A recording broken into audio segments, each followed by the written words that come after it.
It looks like Oklahoma's State House may be getting a new lawn ornament in response to the placement of a Ten Commandments statue on the lawn of the state capitol in 2012. A satanic group has submitted an application to have their monument placed on the grounds as well. The statue shows Satan as Baphomet with two young children. The application is currently on hold, but the organization behind it is moving forward with plans to display it as soon as it is complete. To discuss the fate of the Baphomet and religious displays at public buildings, we are joined by Brady Henderson, the legal director for the ACLU of Oklahoma, Lucien Greaves, spokesperson for the Satanic Temple that is behind the Baphomet statue. And on the phone, we're joined by Oklahoma State Representative Paul Wesselhoff. Thank you for joining me, everybody. Hello. Hello. Thank you. Good to be here. Lucien, you're from a New York-based organization. Why push for this statue in Oklahoma? Well, we applied on behalf of membership in Oklahoma, so we do have standing in Oklahoma. We have membership in Oklahoma, and since we applied, we've gotten a flood of letters of support from people in Oklahoma. Lucien, you created an Indiegogo campaign for this. Were you surprised at how easy it was for you to get funding? Well, yeah, actually, 20,000 seemed like a high goal at the time. We couldn't be sure how much press attention we'd actually get. But once we did get press attention, it's not too terribly surprising that we got a lot of support, because I think there's actually something of a silent majority of people who are sick of being told that there is a singular monolithic voice of the people of Oklahoma, or there is a singular the religious agenda, and that nobody else's voice matters or can be marginalized to the extent that they can't engage in the same activities as the other groups can. Is this statue more of a representation of Satanism for you, or a representation of putting Christian values up in front of a state building? No, actually, I know Mr. Wesselhoff, who is with us today, says ours doesn't have historical value or doesn't speak to legal codification, but I would say it actually does. Our monument is historical. The design is, you mentioned, it's known as Baphomet. And the word Baphomet comes from early in the Crusades. The Templars were accused of worshiping an idol called Baphomet. And the name almost certainly comes from the French Mahomet, from Muhammad, the prophet of Islam. Mm-hmm. And the thing about that was simply that the Muslims were the Satanized outgroup of the time. For centuries, Jews were regularly accused of things that are now attributed to imaginary Satanist conspiracies, infant sacrifice, cannibalism, complex plots against the common good. And during early colonization of the U.S., it was commonly believed that Native Indians worshipped Satan. Later, black slaves were supposed to be the Satanists, believed to be entering into pacts with the devil to overthrow their oppressors. And we're all aware of the Puritan witch hunts. I would say that these unjust accusations, these outgroup purges, they're all part of the trial and error that helped us to realize the value of a rational secular legal system. Standards such as the accuser's burden of proof, the presumption of innocence, the respect for material evidence, those are all a result of ours finding a way to subdue brute mob intolerance. We're offended today by anti-blasphemy laws and divine fiats. Our monument, we want it to stand in honor of the unjustly accused and the slandered minority, and with respect for secular constitutional law that respects a pluralistic, religiously free society. And we feel that it only works when put alongside the Ten Commandments. We're not looking to have the Ten Commandments taken down, but so long as the Ten Commandments are there, we think the stronger, more affirmative message is to have our monument alongside it.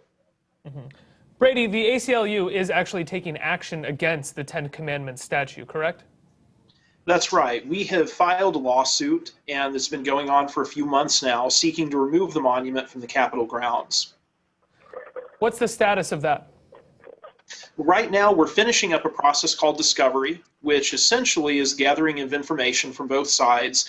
I think that in the next month, we are going to see both our side and the State Attorney General's office either file what we call motion for summary judgment, basically telling a judge, we think there are no facts at issue in this case, there are no questions of fact, this is just about law, and we want you to make a ruling on the law.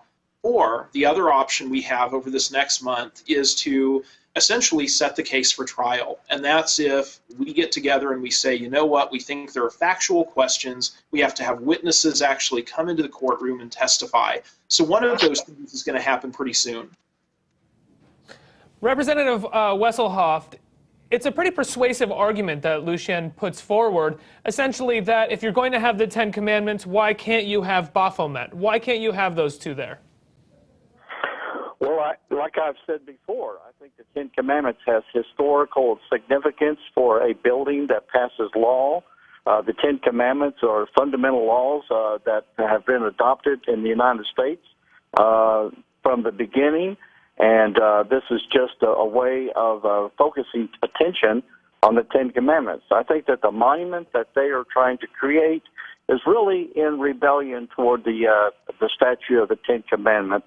And it won't be lawmakers that really make this decision. It'll be a panel of citizens that are probably appointed to judge and make that decision.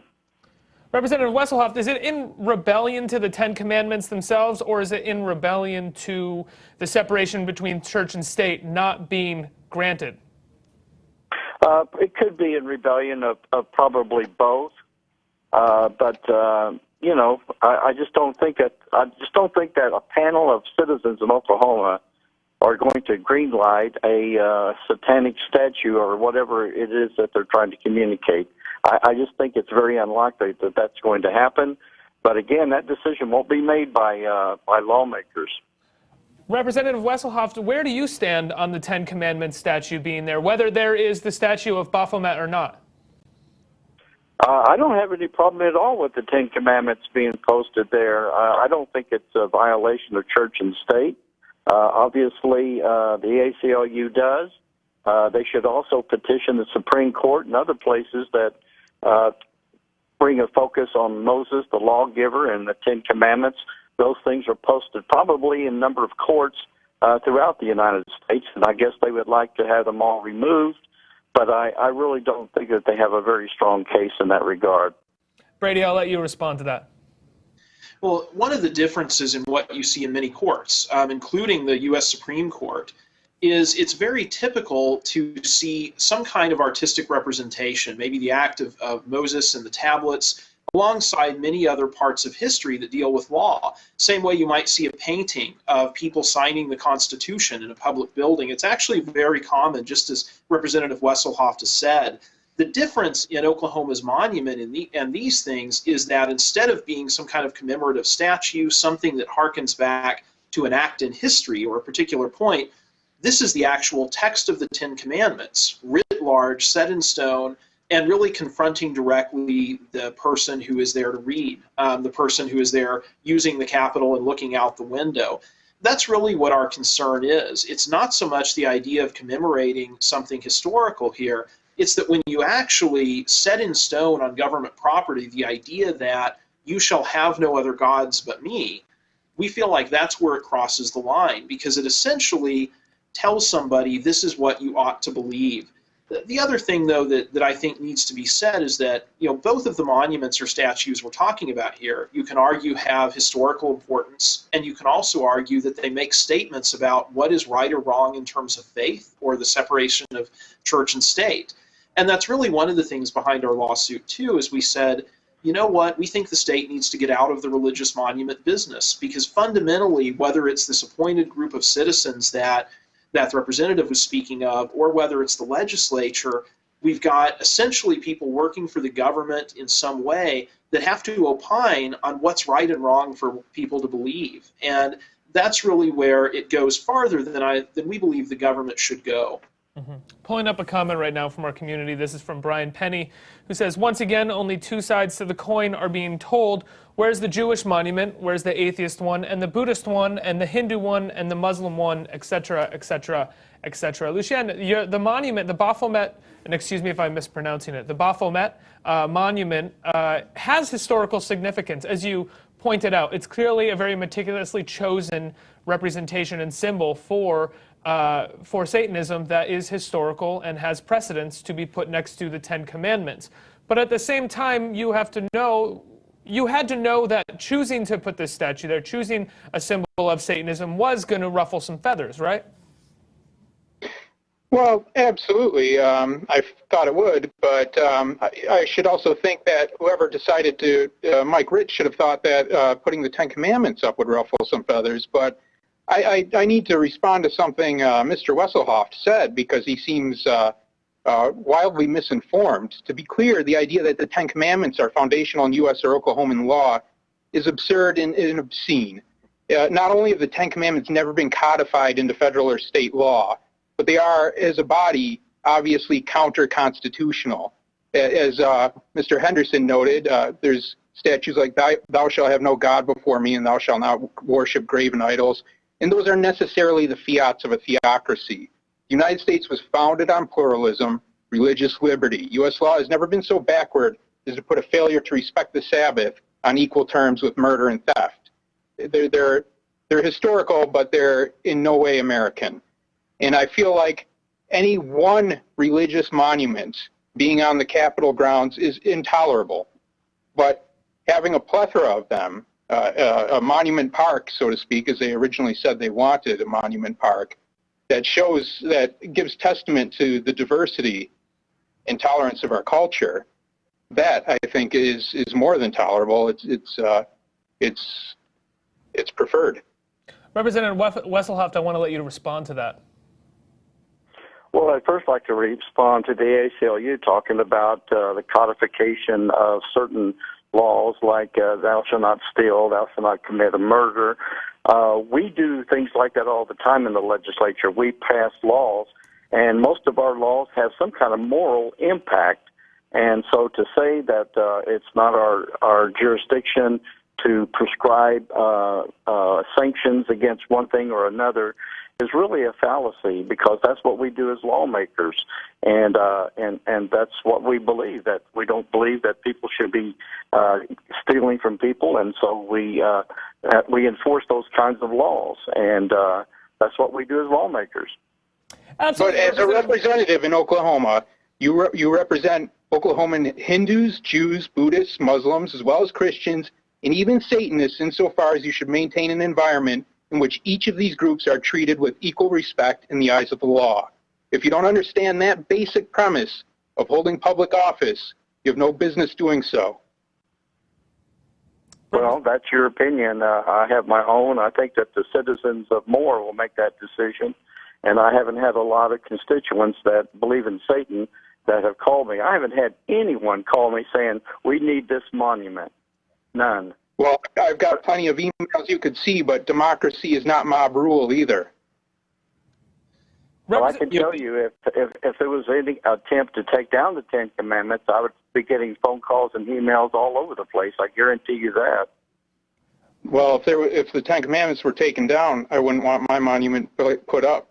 That's what's interesting here, Representative Wesselhoff. They don't want the monument of Baphomet put up if the Ten Commandments statue is taken down. Doesn't that sort of resonate a little bit differently than with you, other than the fact that they just want to put a Satanism statue up that's not actually what this is about? Doesn't that make you think about this a little bit more? No, not really. I mean, like I said, I have to represent my constituents, and I haven't got a single call, not one call, saying that they want this particular monument that y'all are referencing. And so I don't see the need for it. I'm getting those calls. I'm getting those emails. I guess I could forward them to you if you want. I mean, we can. But still, yeah. I don't know that the Ten Commandments were put up to a vote. Is there a certain metric we're following here, a certain quantity where there's a tipping point? Well, if you send me those emails, make sure that they're from District 54, because, like I said, I haven't heard one single person, and I represent about 38,000 people. So I really think that this is a non-issue. We're at with this, I don't understand. I mean, as I asserted, we didn't take a vote, did we, on whether the Ten Commandments would go up? Now it's a matter of quantity. Brady, no, it wasn't. Go ahead, Representative Wesselhoff. No, it wasn't a vote put up before the people. That's correct. Brady, I want to let you jump in on this. There's been a lot of back and forth between Lucien and Representative Wesselhoff. Go ahead, Brady. Well, and you know, I respect things that are being said by both. I really do, but I think it comes down to this, to draw it together. Here's the thing about the Ten Commandments, and the representative talked about what happens in the legislature when we pass laws against stealing, against robbery, against murder. That's true. We pass laws that can have a moral component, but those laws don't tell us what to believe. All they can do is sanction what we do. For instance, Oklahoma's law against larceny, in other words, against stealing, it can't tell me that I have to believe stealing is wrong. What it can tell me is that if I go steal something and I get caught, I can go to jail or I can go to prison. I think that's the difference in the side of the Ten Commandments that people view as historical, this idea that it codifies law, and the side of it that's all about, for those who believe in the Ten Commandments religiously speaking, this covenant with God, saying if you believe these things, if you try to live by these dictates, you will have a certain outcome, not just in this life, but the next. And that's where the religious perspective comes in, and it's a religious perspective that is not common to all Oklahomans, even if it is common to a majority of Oklahomans, perhaps. But therein lies another problem. There is more than one set of things called the Ten Commandments. There are numerous versions of even the literal text. There are all of these different versions that are common to Judaism, different denominations of Christianity, different kinds of faiths. And when the government endorses one of these and says this is the only right version, one of the things it does is it creates an official government version of faith, if you will. And actually the plaintiffs in our case, that's really their actual concern. Mm-hmm. Lucien, if your statue is unable to get put where you're trying to place it, are you going to try to put it anywhere else? Do you have plans to make campaigns for new statues in new places? Yes, I think Mr. Wesselhoft and others might be mortified to know actually how many supportive emails we've gotten, and they've come from all across the nation, and many of those places have people who've noted that there are Ten Commandments on the grounds where they're at, and they feel those are in need of having a contrasting voice. Absolutely. Well, great. Brady, Lucien, Representative Wesselhoff, thank you so much for joining me for a spirited discussion, definitely. Thanks, guys. Thank you so much. It's been a pleasure.